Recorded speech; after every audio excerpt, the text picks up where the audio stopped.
The moment I saw my 4 suitcases lined up neatly on the sidewalk, my heart sank like a stone in cold water. After decades of sacrifice and love, this was my reward, being cast aside like yesterday's newspaper. The handwritten note tucked under my largest suitcase only confirmed what the luggage already told me: I was no longer welcome in my own home. My name is Eleanor Barnes, and at 68, I never imagined I'd be homeless. After spending a lovely week visiting my sister Martha in Colorado, all I wanted was to settle back into my favorite armchair with a hot cup of Earl Grey tea. Instead, I found myself staring at my belongings on the sidewalk as dark clouds gathered overhead, promising rain that would match my mood.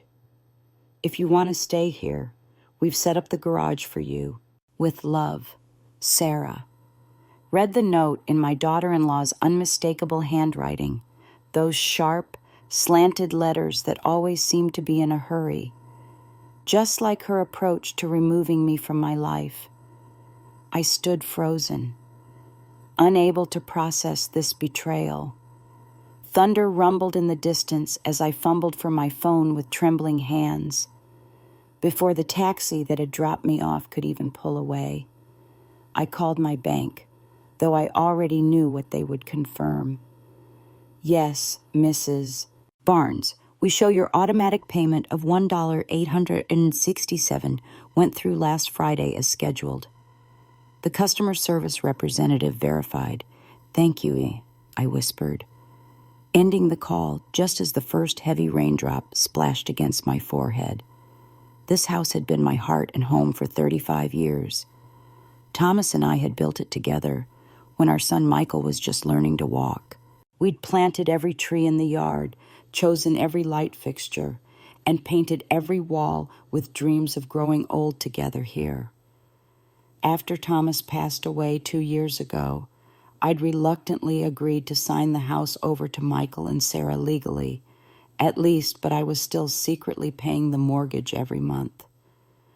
The rain began to fall in earnest now, as if giving me permission to break down too. I should have seen this coming, the sideways glances between Michael and Sarah whenever I mentioned replacing the old kitchen curtains, their not-so-subtle comments about senior communities, where I wouldn't have to worry about yard work, the way they'd rearranged the living room during my Christmas visit to Martha last year, relegating my reading chair to the basement, small things that weren't so small after all.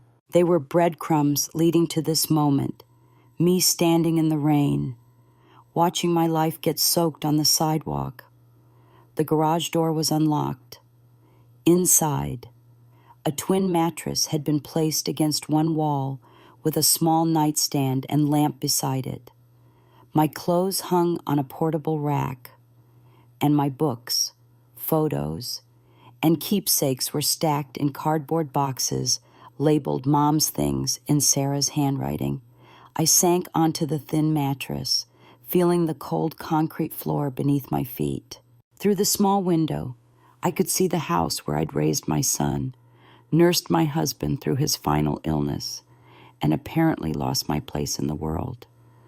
My phone buzzed with a text from Michael. Mom, we need the space. Sarah has been asking for a home office for months. The garage apartment has everything you need. Don't make this difficult. Don't make this difficult as if I were the problem. I thought of all the nights I'd stayed up with Michael when he had asthma attacks as a child. The second job I'd taken to pay for his college education when Thomas's business hit a rough patch. And the countless weekends I'd spent watching the grandkids so Michael and Sarah could have couple time. And now I was reduced to a burden, an inconvenience to be tucked away in the garage. I didn't respond to Michael's text. Instead, I called my oldest friend, Patricia. Eleanor, what's wrong? She asked immediately, detecting the catch in my voice. I need a place to stay, I managed to say, the words sticking in my throat. They've put me in the garage. Patricia didn't ask for explanations. I'll be there in 20 minutes, she promised. As I waited on that thin mattress surrounded by the boxed-up remnants of my life, I made a decision. This house had been my heart for 35 years. I'd poured everything into it, my love, my savings, my dreams. And now they thought they could simply push me aside. The garage door rattled as the rain intensified outside. I looked at my trembling hands and slowly curled them into fists. They had no idea who they were dealing with. I wasn't just Michael's mother or Thomas's widow. I was Eleanor Barnes, and I was done being invisible. Patricia's spare bedroom wasn't much, but it had windows that let in actual sunlight and a door that locked two luxuries the garage apartment couldn't offer. After 3 nights at the Sunset Motel, a name that felt eerily appropriate for this chapter of my life, I was grateful to be somewhere that didn't charge by the night. "You can stay as long as you need." "Eleanor," Patricia insisted, setting a steaming mug of coffee in front of me. "Frank and I rattle around in this house like 2 peas in a barrel since the kids moved out." I wrapped my hands around the warm mug, drawing comfort from its heat. "I appreciate it, but this can't be permanent. I need to figure out what to do about the house." "You mean your house," Patricia corrected, her eyes narrowing. "The one you're still paying for." Patricia had been my friend for over 4 decades.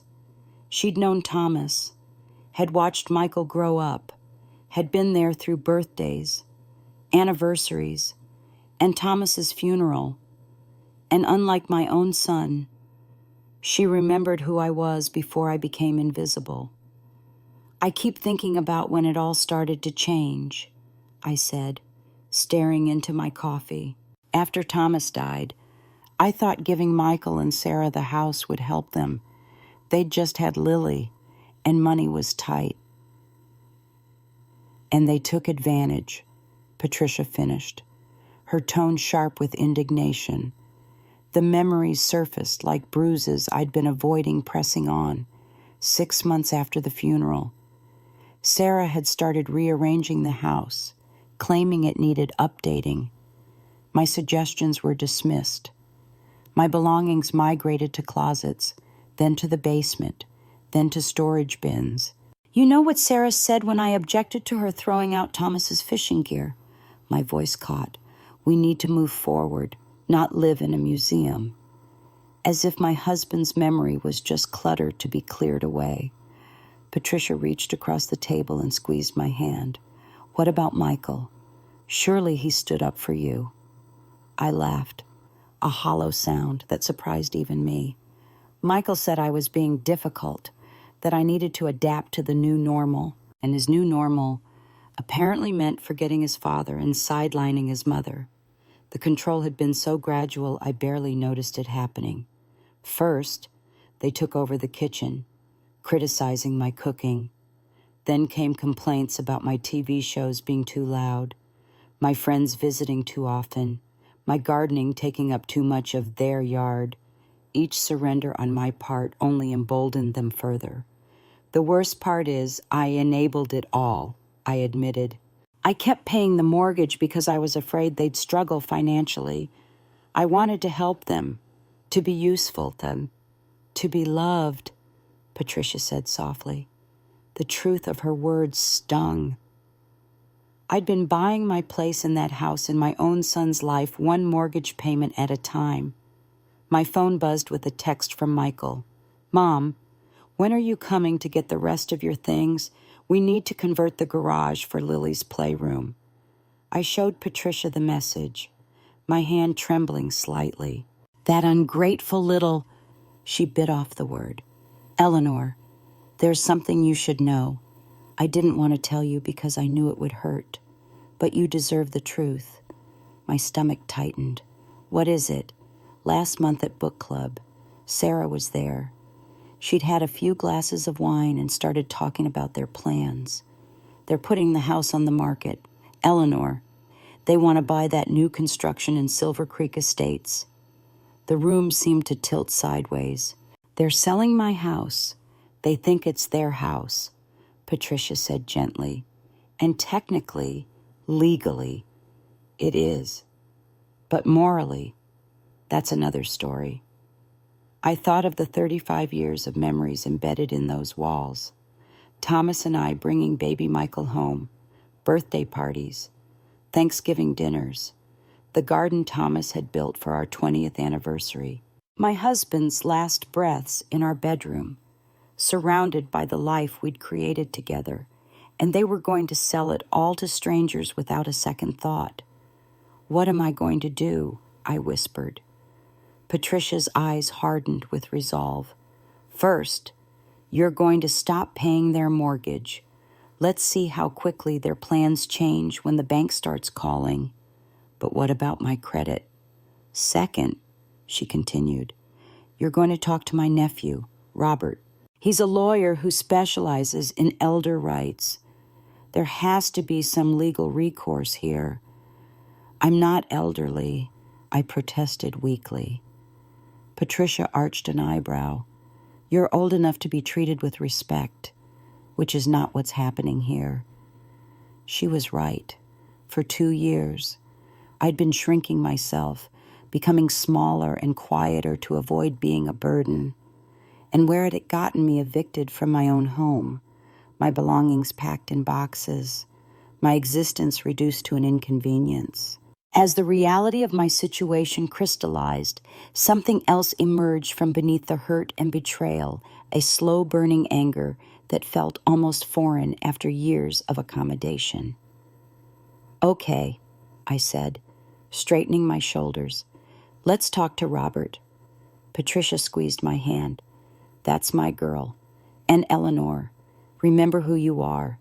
You're not just Michael's mother or Thomas's widow. You're Eleanor Barnes.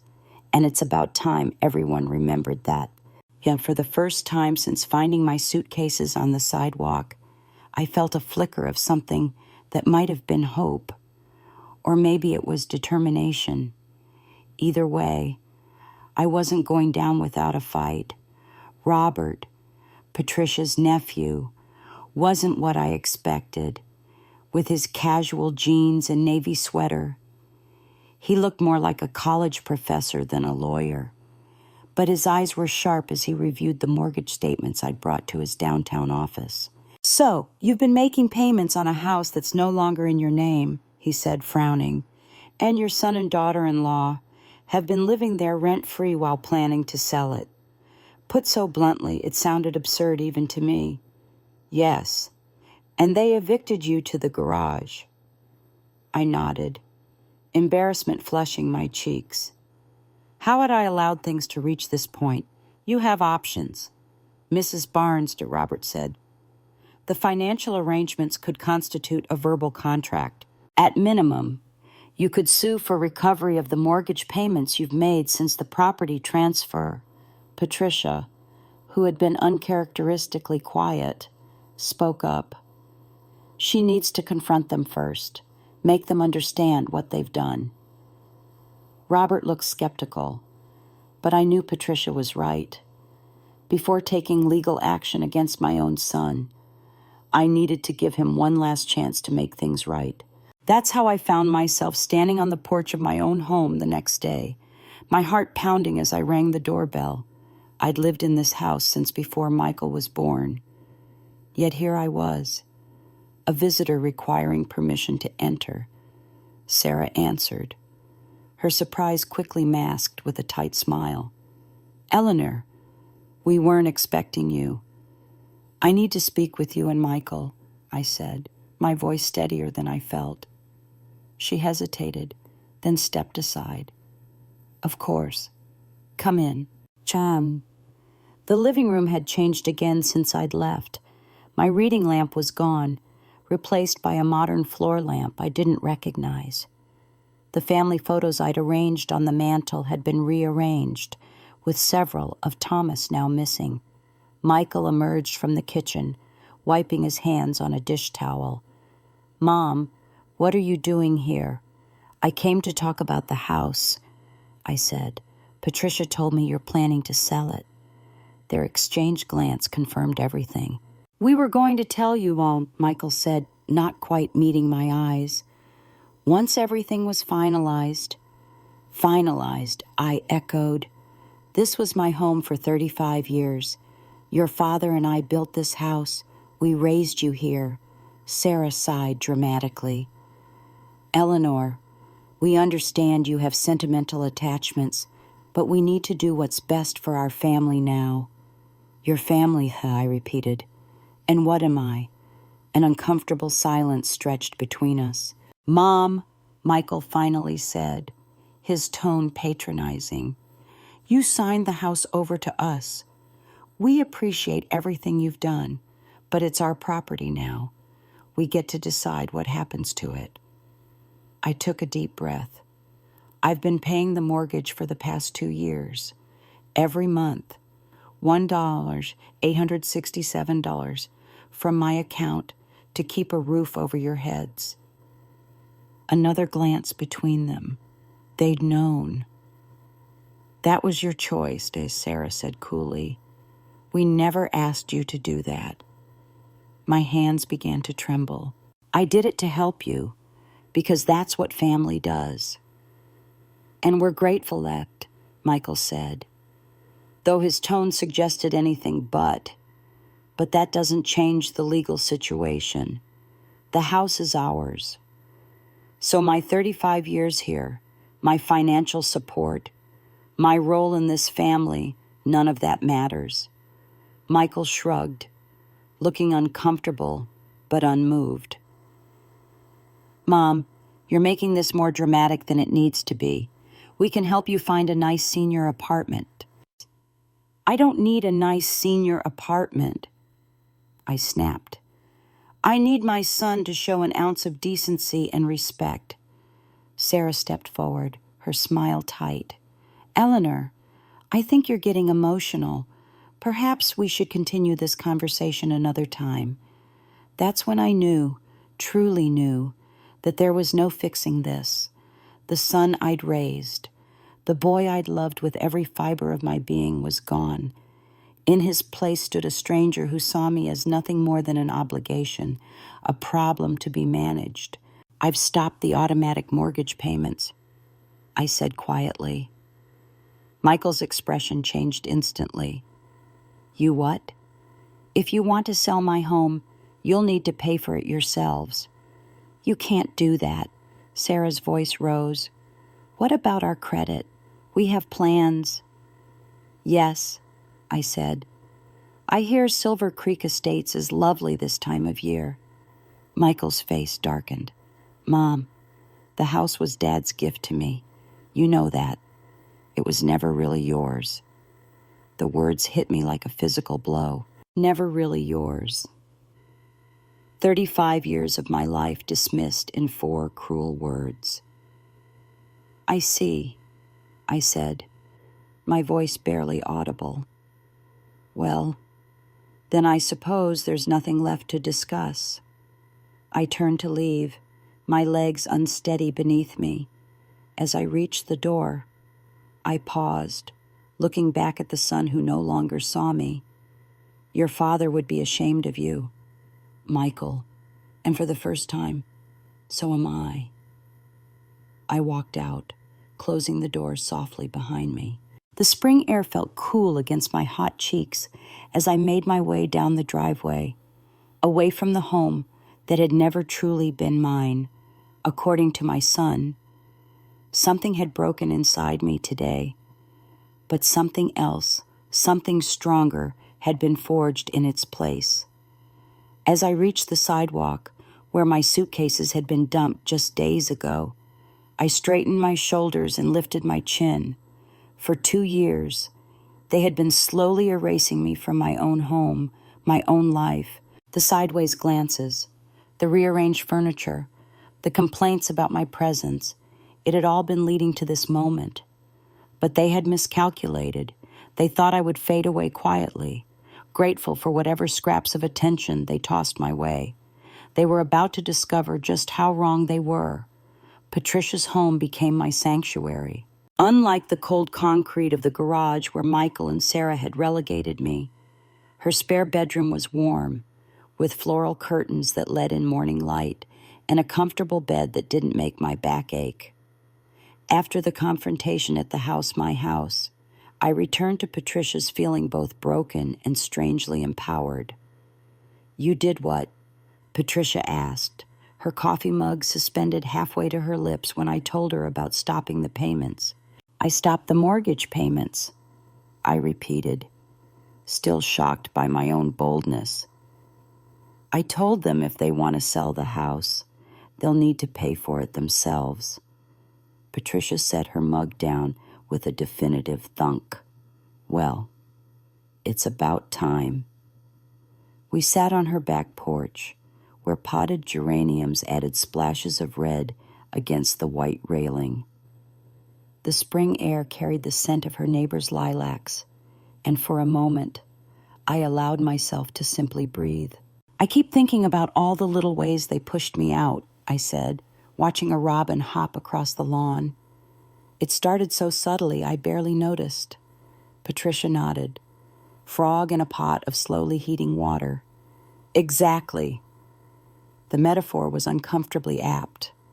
"First, Sarah rearranged the living room while I was visiting you last Christmas.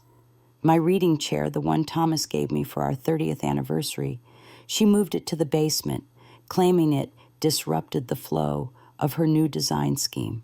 I took a sip of my tea, memories surfacing like bubbles in still water. Then it was my garden. Michael told me the vegetables I'd grown for decades were taking up too much yard space. They wanted a fire pit instead. I laughed without humor. A fire pit they used exactly twice before it became just another place to set drinks. Patricia's eyes narrowed. And Thomas's things. My throat tightened. Most went to Goodwill when I was visiting my sister. His books, his record collection, even the watch his father gave him. Sarah said they were decluttering. When I came home and found them gone, Michael told me I needed to move on, as if erasing Thomas would somehow make his absence easier to bear. Those heartless, Patricia bit back the word.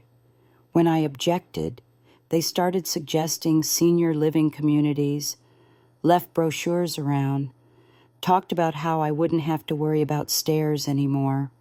I shook my head. I was 68, not 98. And Patricia reached over and squeezed my hand. "And all this time, you were paying their mortgage a $167 every month." I confirmed. I thought I was helping them. Michael had just gotten that promotion, but with Lily starting private kindergarten, money was tight, or so they said. I stared into my mug. Maybe I was just trying to buy my place in their lives. We sat in silence for a moment, letting the weight of that truth settle between us. "There's something else you should know, Eleanor," Patricia said finally, her voice gentle but firm. "Something I learned at book club last week." The serious look in her eyes made my stomach clench. Sarah was there. She'd had a few glasses of wine and started talking about their plans with Denise Crawford, the realtor. Patricia hesitated. "They're listing your house next month. Eleanor, they've already signed with Denise." Though I'd suspected as much after our confrontation, hearing it confirmed felt like a physical blow. "Did she say why?"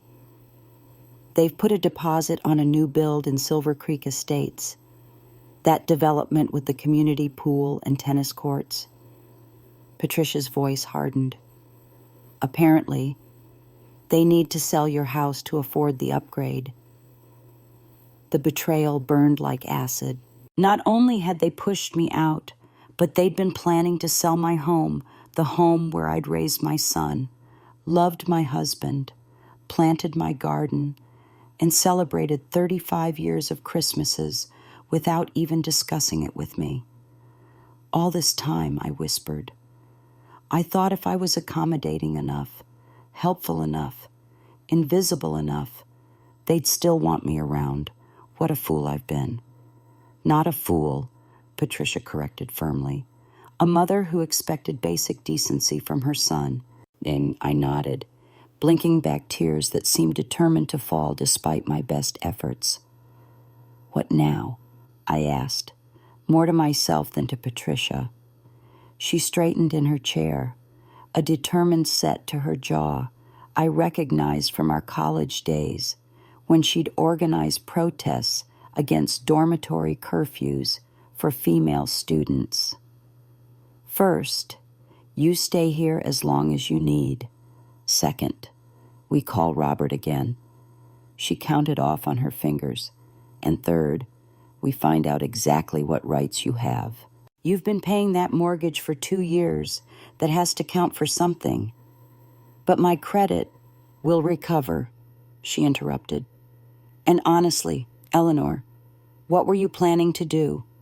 Keep paying their mortgage until they sold your home out from under you and moved to Silver Creek? Where would that leave you? The question hung in the air between us. Where indeed, for 2 years. I'd been shrinking my life to fit into corners Michael and Sarah allowed me. But Patricia was right.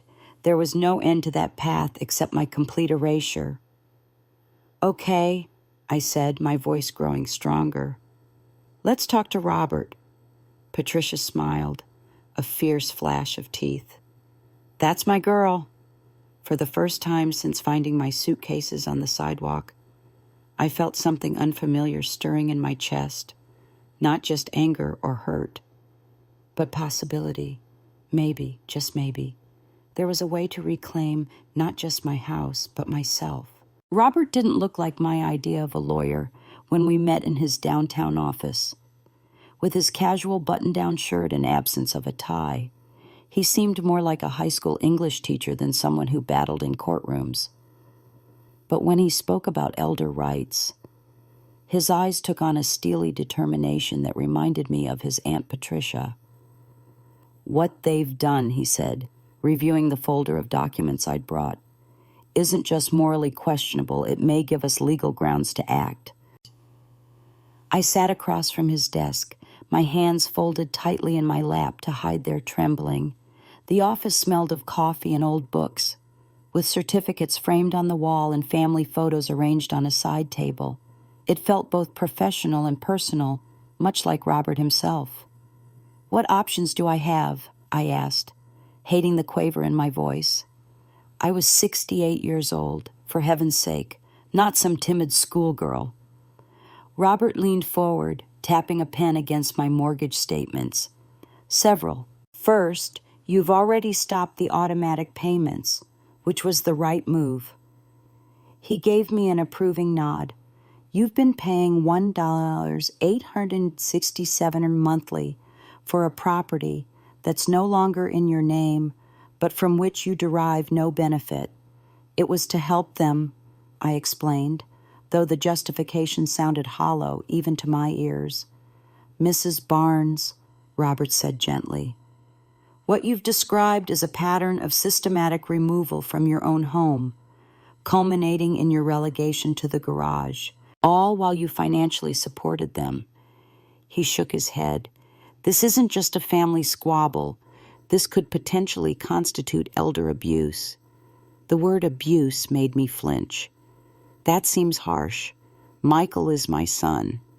Being family doesn't give someone the right to take advantage of you, Robert replied.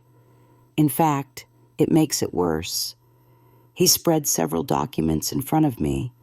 Since the property transfer 2 years ago, you've paid approximately $45,000 toward their mortgage.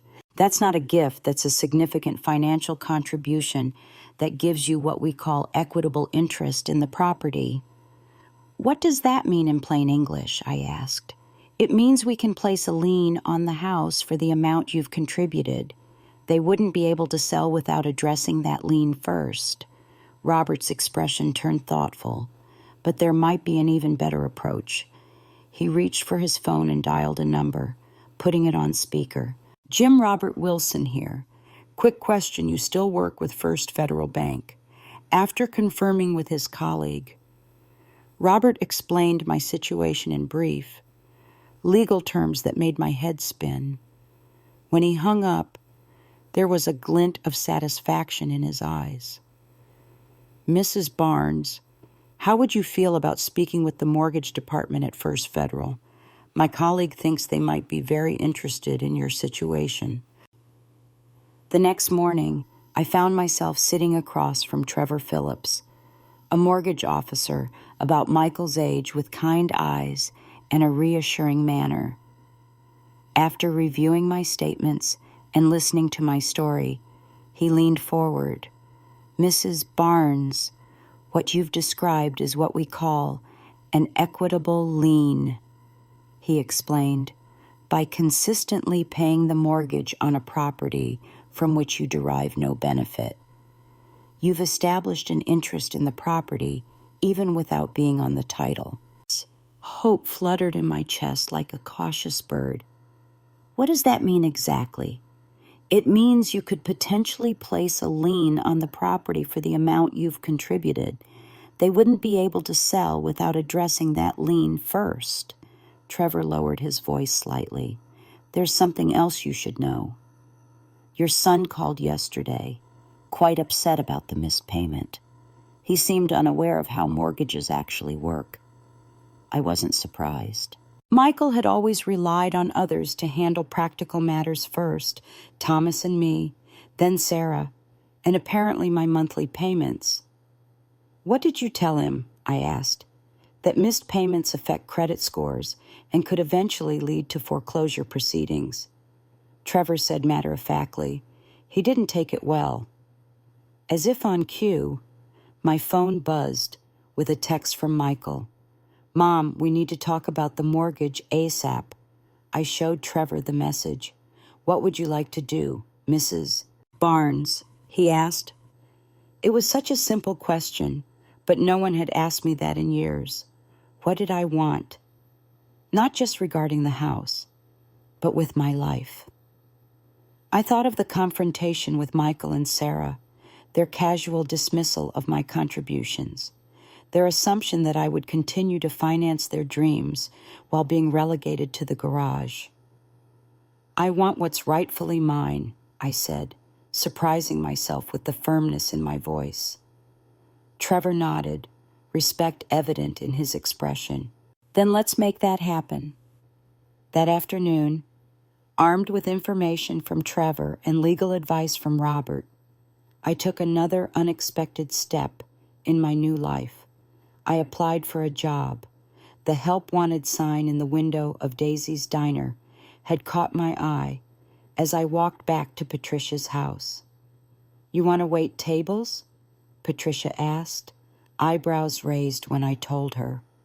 "I was a waitress all through college," I reminded her, "and I need my own income, my own life. I can't just hide out in your spare room forever." Patricia considered this. "Well, Daisy's does have the best apple pie in town." 2 days later, I had my first shift. My feet ached and my back screamed by the end of it. But the tips in my pocket were mine, earned by my own hands.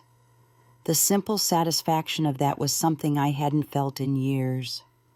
When I returned to Patricia's, exhausted but oddly invigorated, there were 6 missed calls from Michael on my phone. I listened to the first voicemail. "Mom, the bank called about the mortgage. They mentioned something about a lien. What are you doing? Call me back immediately." I deleted it without listening to the others. For once, Michael would have to wait for my convenience, not the other way around. After 3 weeks at Daisy's Diner, I had settled into a routine that felt surprisingly comfortable. My section included the window booths and 4 tables near the counter, all with a view of Main Street's morning bustle. I developed a rhythm coffee pot in my right hand, order pad in my left, smiling and chatting with the regulars who now asked for Eleanor's section. My uniform, a simple blue dress with a white apron, wasn't exactly high fashion, but it represented something I hadn't felt in years' independence. My tips were modest but steady, and the physical work kept my mind occupied. More importantly, I had purpose again, somewhere to be, people who relied on me, a life that was entirely my own. which is why the sight of Michael standing awkwardly by the hostess stand sent a jolt through me. "Mom," he said, his voice softer than I'd heard it in years. "Can we talk, Daisy?" The owner caught my eye from behind the counter. "Take 15 if you need it, Eleanor." I nodded and led Michael to a corner booth away from my regular customers, who had become something like friends over the past weeks. "You look different, Kie," he said, studying me. I smoothed down my apron. "I am different."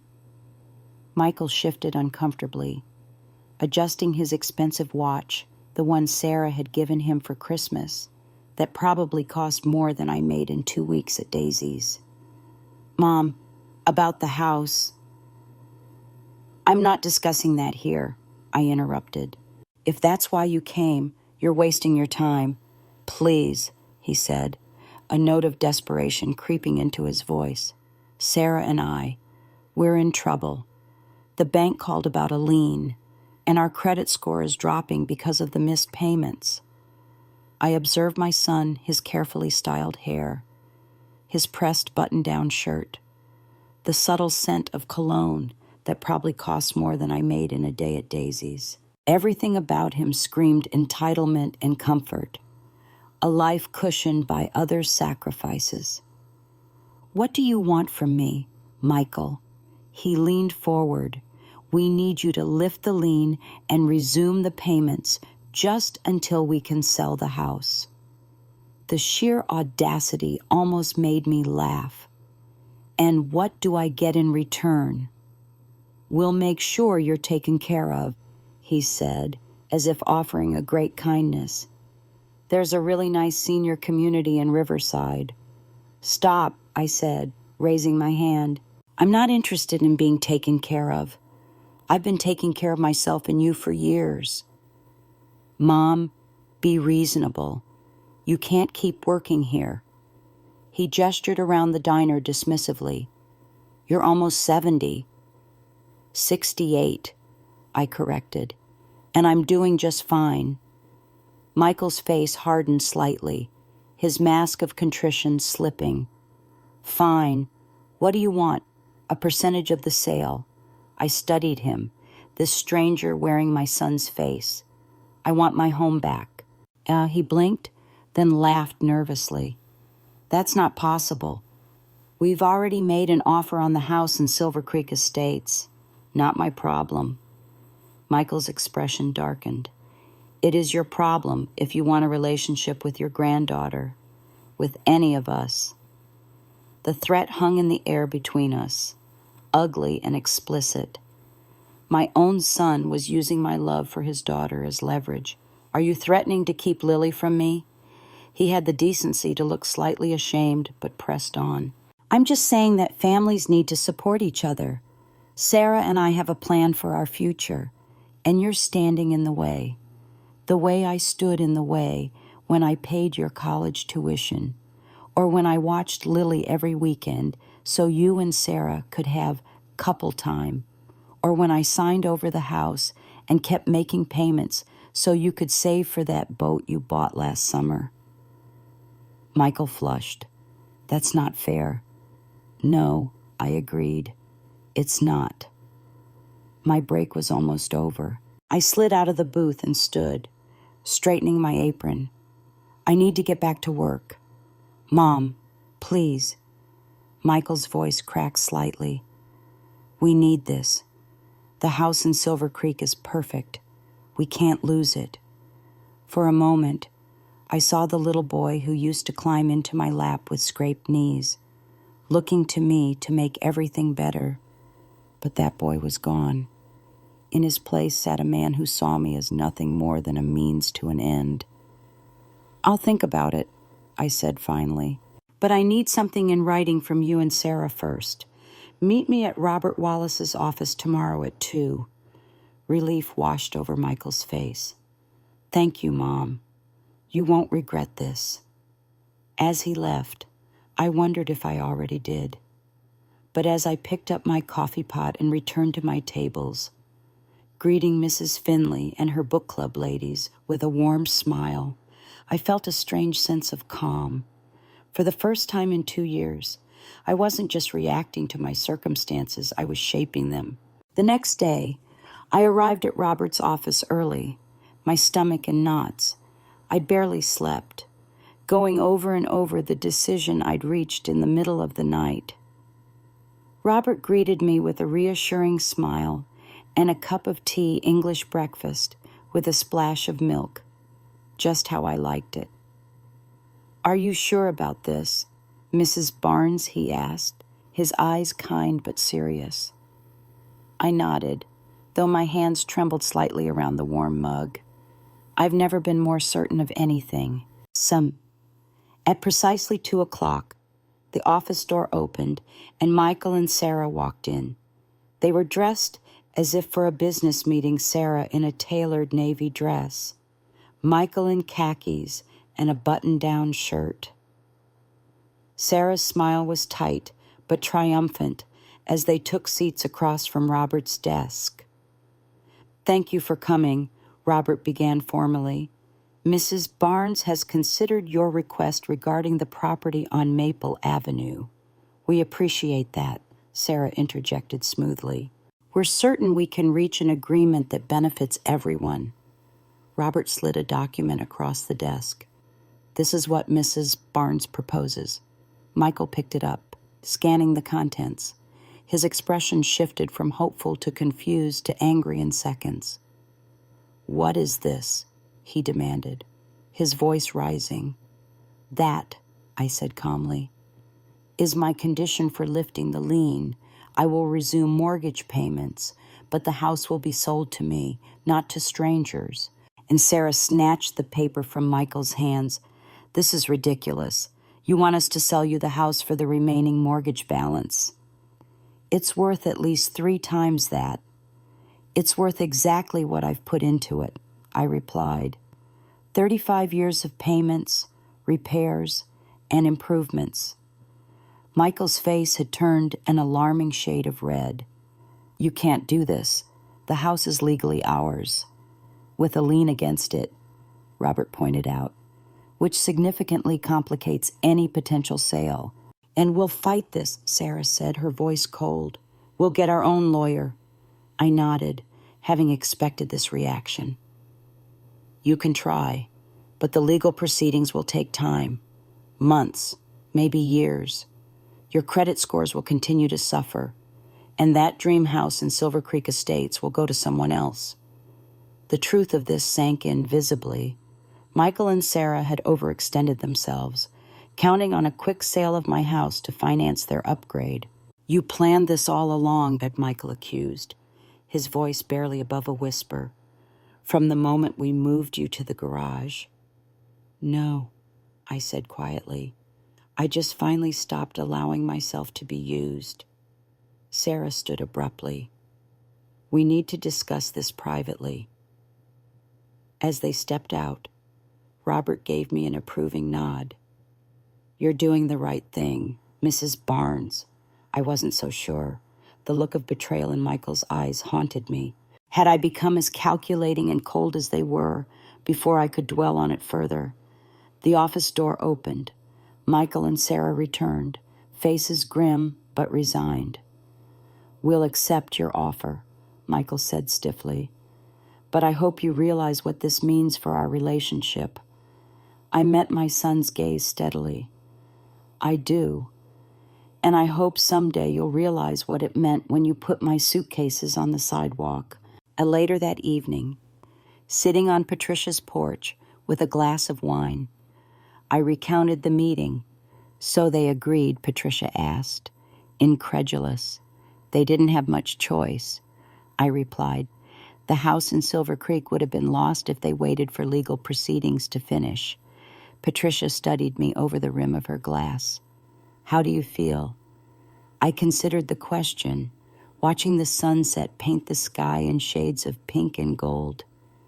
"Sad, relieved, stronger than I felt in years." "Any regrets?" "Only that it came to this," I said softly. "I keep wondering where I went wrong with Michael." Was I too giving? Did I make life too easy for him? Patricia shook her head.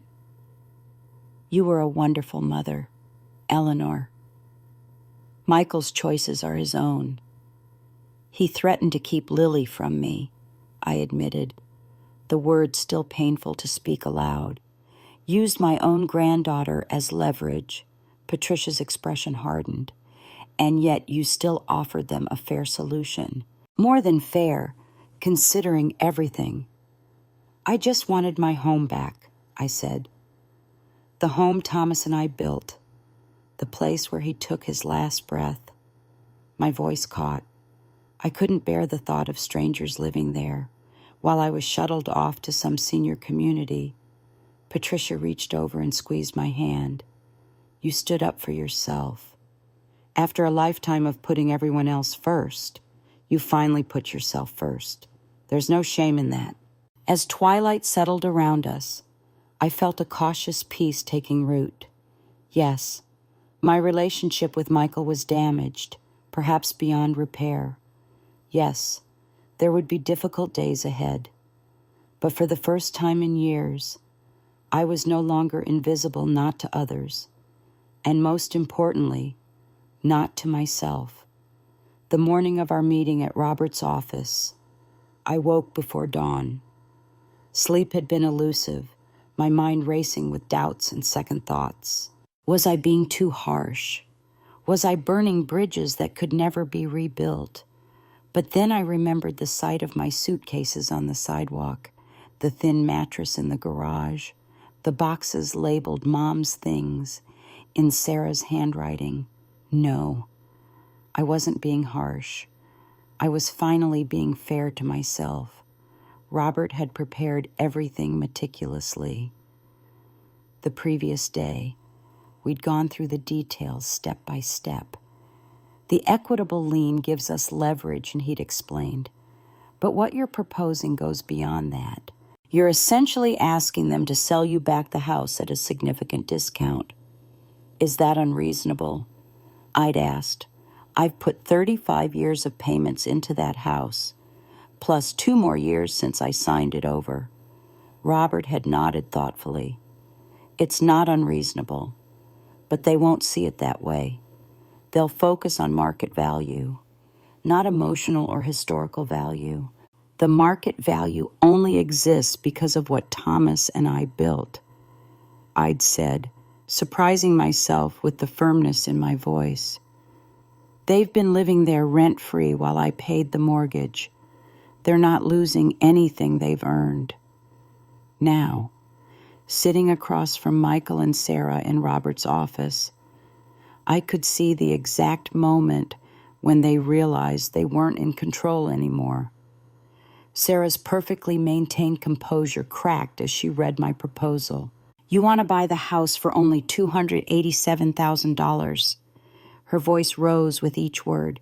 That's highway robbery. The Crawfords next door just sold for $725,000. Robert remained professional, but firm. Mrs. Barnes has contributed significantly to this property over 37 years, including the last 2 years of mortgage payments, despite having no legal ownership. Our proposal reflects those contributions. Michael leaned forward, his face flushed. Mom, you can't seriously expect us to lose over $400,000 on this deal. We need that money for the Silver Creek house. I understand that, I said calmly, though my heart was racing. But I need a home, my home, the one I built with your father. So buy a condo, Sarah interjected. You don't need a 4-bedroom house at your age. I met her gaze steadily. That house has my life in it. The height marks on the kitchen door frame where we measured Michael every birthday. The oak tree Thomas planted on our 10th anniversary. The garden where I've grown tomatoes for 3 decades. You can't put a price tag on those things. Actually, we can, Sarah snapped.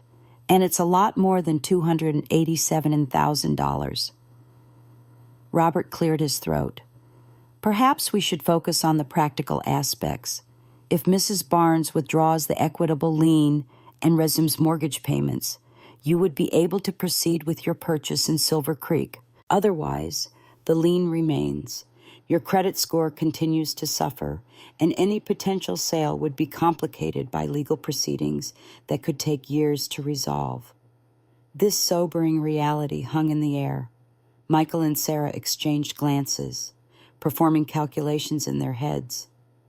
"What if we counter-offered?" Michael asked finally. "Say, $450,000.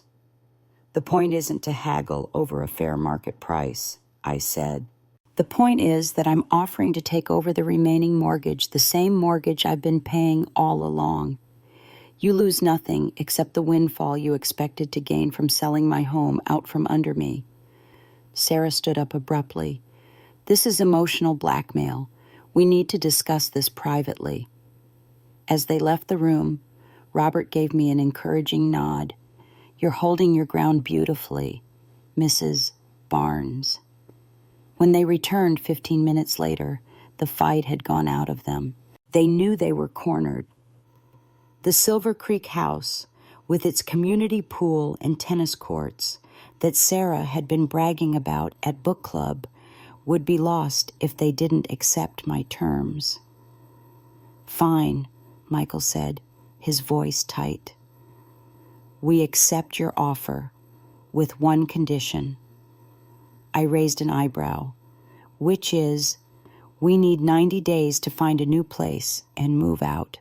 The Silver Creek house is obviously off the table now, thanks to you. I flinched at his bitter tone, but nodded. "That's reasonable. I can stay with Patricia until then." Sarah watched me with narrowed eyes. "I hope you realize what you're doing to this family. Lily asks about you every day, but how are we supposed to explain this, that her grandmother cared more about a house than her own family?" The manipulation was so transparent it almost made me laugh. "You can tell Lily that her grandmother will always love her, and that soon she'll have a special bedroom at my house for weekend sleepovers if you allow them." Of course, Robert guided us through the paperwork, explaining each document as Michael and Sarah signed with barely concealed resentment. When it was done, they left without saying goodbye. The door closing with a decisive click behind them, I sat there for a moment, emotions swirling. Relief, sadness, guilt, triumph, they crashed over me in waves. "Are you all right, Mrs. Barnes?" Robert asked gently. "I think I will be," I said, my voice stronger than I expected. "For the first time in a very long time, I think I will be." You did what Patricia asked that evening, her wine glass suspended halfway to her lips. "I bought back my own house," I said, still processing the reality of it myself. We were sitting on her back porch, the evening air warm with early summer scents of freshly cut grass and blooming magnolias. And they agreed, just like that. Patricia's expression was a mixture of disbelief and admiration. "Not just like that," I admitted, taking a sip of my own wine. There was resistance. That was putting it mildly. The memory of Sarah's face, contorted with rage and disbelief as she'd read the terms of my proposal, was still vivid in my mind. "This is robbery," she'd hissed, her perfectly manicured nails crumpling the edge of the document. "But they signed in the end," I continued. "They didn't have much choice." Patricia set her glass down with a decisive clink. "Tell me everything." I leaned back in my chair, gathering my thoughts. Robert was brilliant. He explained that with the equitable lien in place, they wouldn't be able to sell the house without addressing it first. Any legal battle would take months, maybe years, by which time their dream house in Silver Creek would be long gone. "And their credit scores?" Patricia asked shrewdly. "Already dropping because of the missed mortgage payments." I confirmed. Trevor from the bank had called Michael directly after I stopped the automatic payments. Apparently, Michael didn't realize how quickly missed payments affect your credit score. Patricia chuckled without humor. Amazing how people don't understand mortgage basics until they actually have to pay one themselves. Robert explained that even if they fought the lien, their credit would continue to suffer during the legal proceedings. They'd never qualify for the Silver Creek house loan with damaged credit. I remembered the moment when reality had finally sunk in for Michael and Sarah. They'd asked to speak privately, stepping out of Robert's office with tight faces and stiff postures. When they'd returned 15 minutes later, defeat was written in every line of their bodies. The Silver Creek house was the tipping point. I told Patricia. Sarah had her heart set on it. She'd been bragging about the community pool and tennis courts at book club for weeks. The thought of losing it was unbearable to her. So they caved, Patricia said with satisfaction. They conceded, I corrected gently, but not without making sure I understood the consequences. Michael's parting words still echoed in my mind. I hope you know what you're doing, Mom. This changes everything between us. Patricia must have seen the shadow cross my face. Eleanor, what is it? They're hurt and angry, I said quietly. Michael says I've betrayed the family. Sarah suggested I care more about a house than my own granddaughter. That's emotional manipulation, Patricia said firmly. You're not choosing a house over family. You're choosing dignity and fairness over being exploited. I nodded, though the doubt still lingered. Michael said something that keeps echoing in my head. He said the house was Dad's gift to him, that it was never really mine. Patricia's expression darkened. After 35 years, after raising him there, after nursing Thomas through his final illness in that house, the nerve of that boy. I wonder if that's what Thomas intended, I mused. When he suggested putting the house in Michael's name for estate planning purposes, did he mean for me to be pushed out? You know that's not true, Patricia said gently. Thomas adored you. He'd be furious if he could see how they've treated you. I sighed, watching a hummingbird dart among Patricia's feeder. They have 90 days to find a new place and move out. I'll stay here until then, if that's all right with you. Of course it is, Patricia assured me. This is your home for as long as you need it. I know they're telling themselves I'm the villain in this story, I said, voicing the thought that had been troubling me all afternoon. That I've cheated them out of hundreds of thousands of dollars they could have made selling to a stranger. And what about the hundreds of thousands of dollars you and Thomas put into that house over 35 years? Patricia countered. What about the 2 years of mortgage payments you made while they lived there rent-free? What about the emotional value of the home you built with your husband? Her words soothed something raw inside me. Robert said the same thing. He called it sweat equity, all those years of improvements, maintenance, and care that made the house what it is today. Exactly, Patricia said. They weren't losing something they'd earned. They were losing a windfall they expected to gain from selling your life out from under you. As twilight deepened around us, I felt a tentative peace begin to take hold. The house would be mine again legally, officially mine. There would be consequences to face, bridges to rebuild with Michael if possible. But for the first time in years, I had solid ground beneath my feet. Do you think they'll ever understand? I asked softly. Patricia considered this, her expression thoughtful. Maybe someday, when they're our age, looking back on the choices they've made. That's usually when clarity comes too late to change the past, but maybe in time to shape a better future. I raised my glass in a small toast. To clarity. Then, better late than never. Patricia clinked her glass against mine. To Eleanor Barnes, who finally remembered her own worth.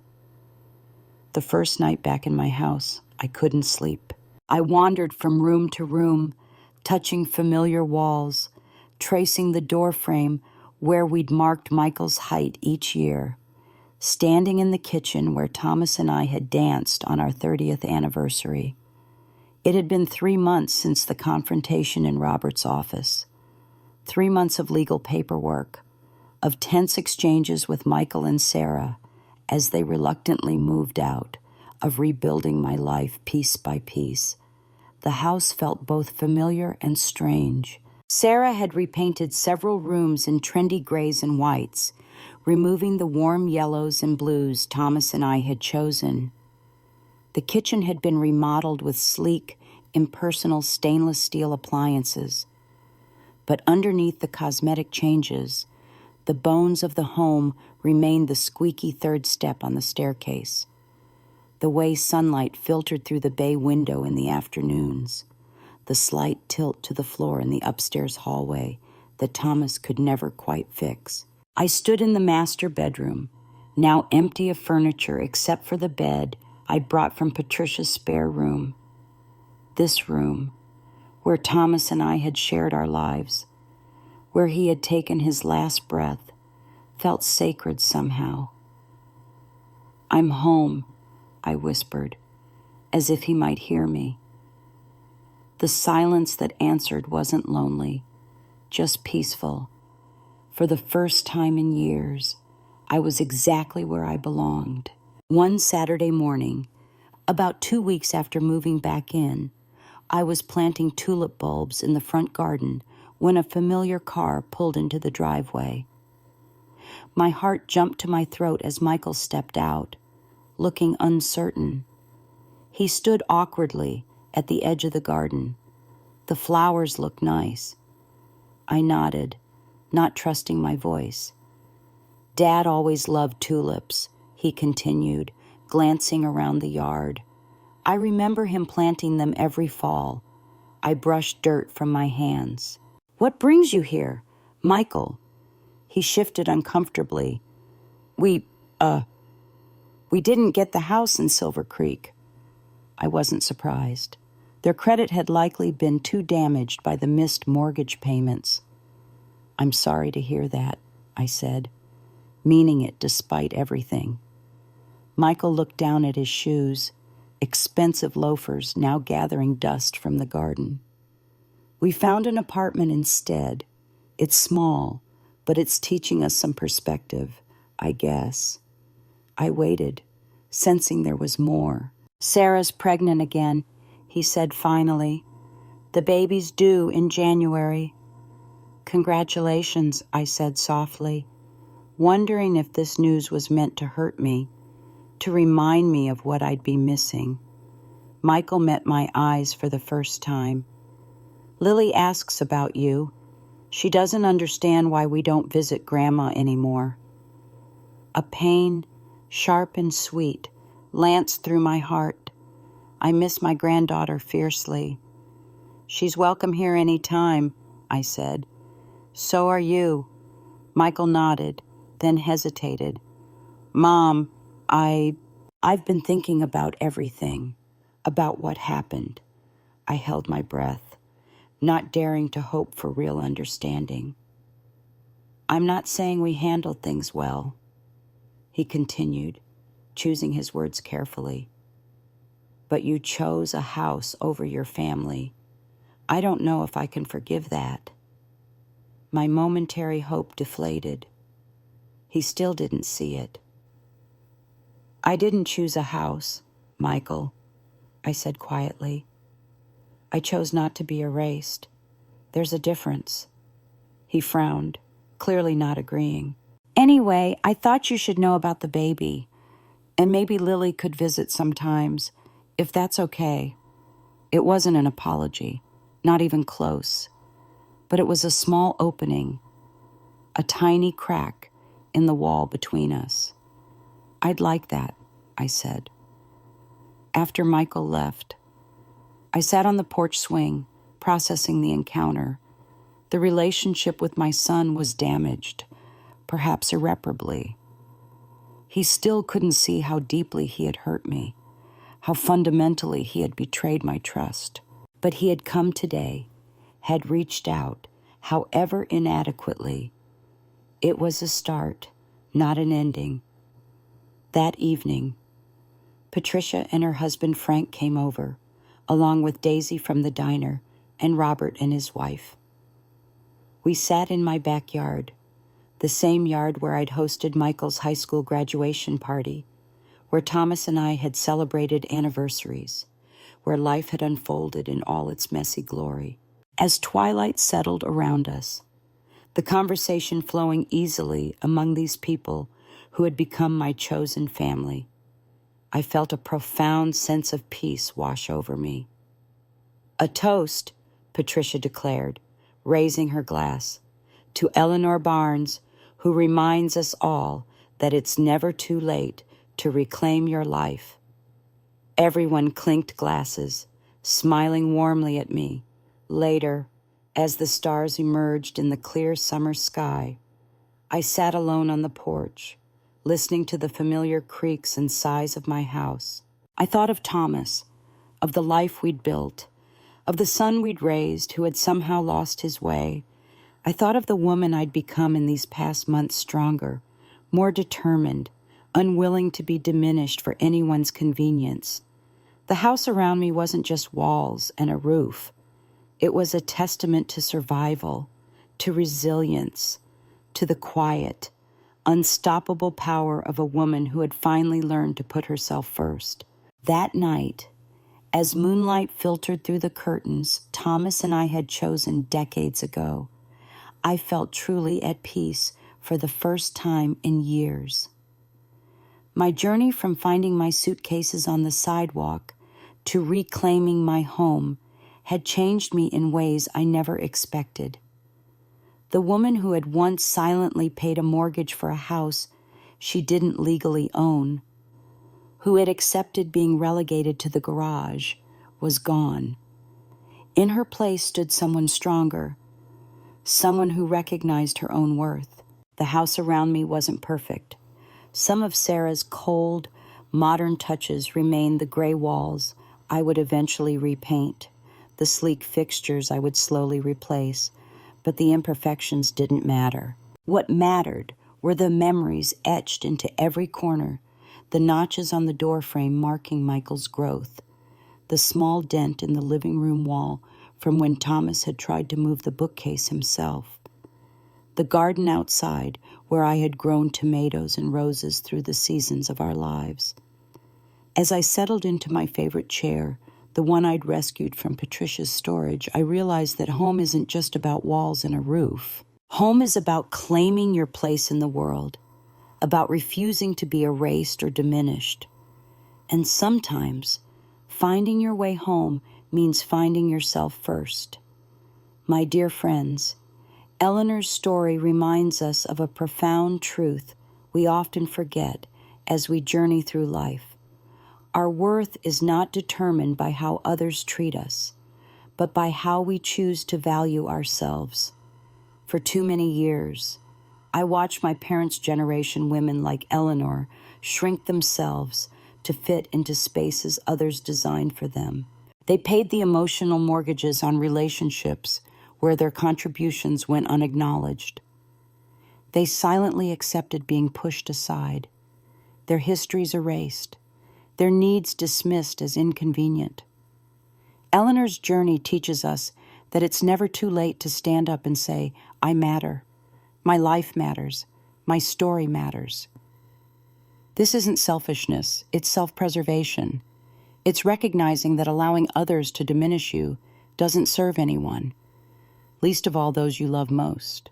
The hardest lesson I've learned is that sometimes loving yourself requires difficult choices. Sometimes it means standing alone rather than accepting invisibility.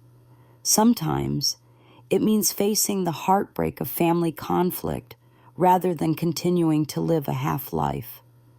But on the other side of that courage, peace, dignity, a home within yourself that no one can ever take away.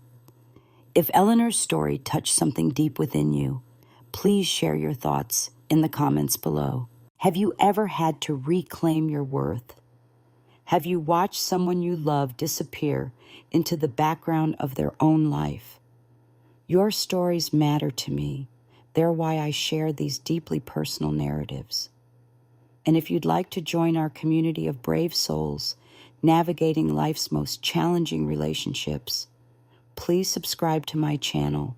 Together, we're learning that it's never too late to come home to ourselves.